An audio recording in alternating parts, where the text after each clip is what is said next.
Hello everyone, तर तुम्ही बघू शकता मी बनवले होते बोंबोलोनीज.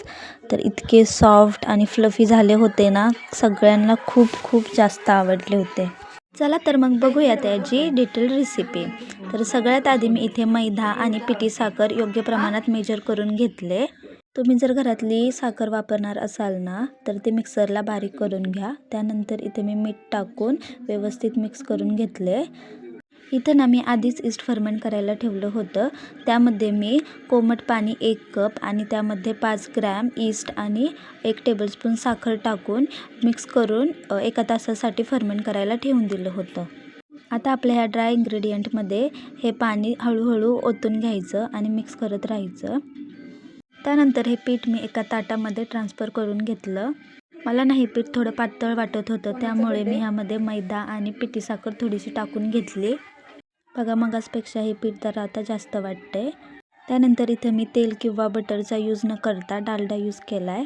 लागेल इतका डालडा घेऊन पीठ आपलं चांगलं मिक्स करून घ्यायचं आहे. आपल्याला हे पीठ साधारण 5 ते 8 मिनिट व्यवस्थित मळून घ्यायचं आहे.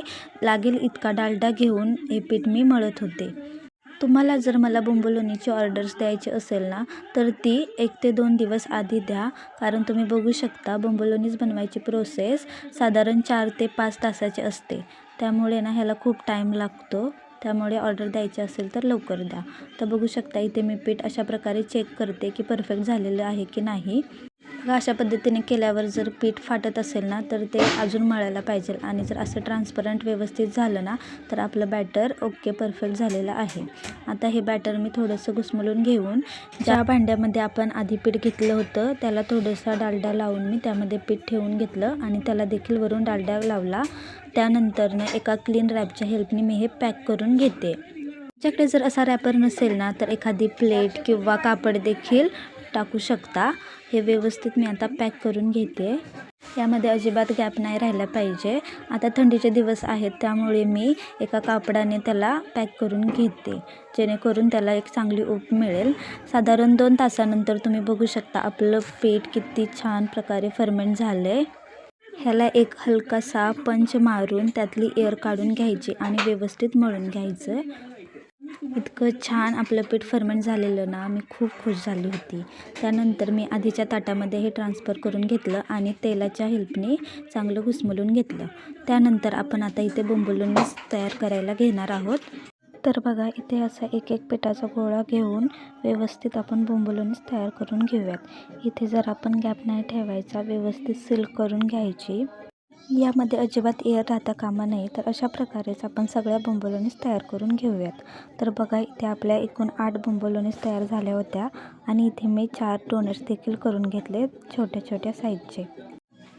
तर आता आपण हे तळून घेऊयात. तर ना सगळ्यात आधी मी इथे डोनट्स तळायला घेतले. बोंबोलोनीज तळायला ना तेल अगदी मीडियम हॉट लागतं, त्यामुळे मी आधी डोनट्स तळून घेतले.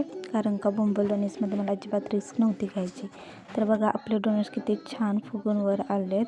हे नंतरचे डोनट्स ना तेल जास्त गरम असल्यामुळे कमीच फुगले. आता आपण बोंबोलोनीज तळून घेऊया.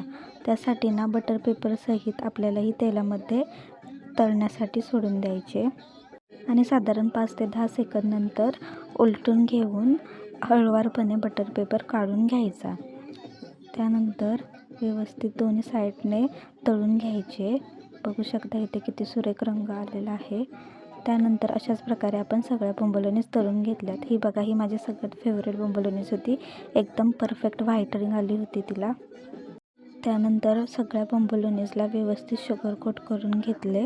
अशा प्रकारे आपण सगळ्यांना शुगर कोट करून घ्यायचं आणि त्यानंतर चॉकलेट ग्लेज फिल करून घ्यायची. तर त्यासाठी बोंबोलोनीजला असा एक गॅप तयार करून घ्यायचा आणि त्यामध्ये चॉकलेट ग्लेज भरून घेतली. जर तुम्हाला चॉकलेट ग्लेजची रेसिपी हवी असेल ना, तर कमेंटमध्ये नक्की सांगा. ही मी स्वतः बनवली होती. तर बघू शकता आपले बोंबोलोनीज किती मस्त झालेत आणि हे मीडियम डोनट्स देखील खूप सुंदर होते. टेस्टला देखील ऑसम. तर चलो, बाय.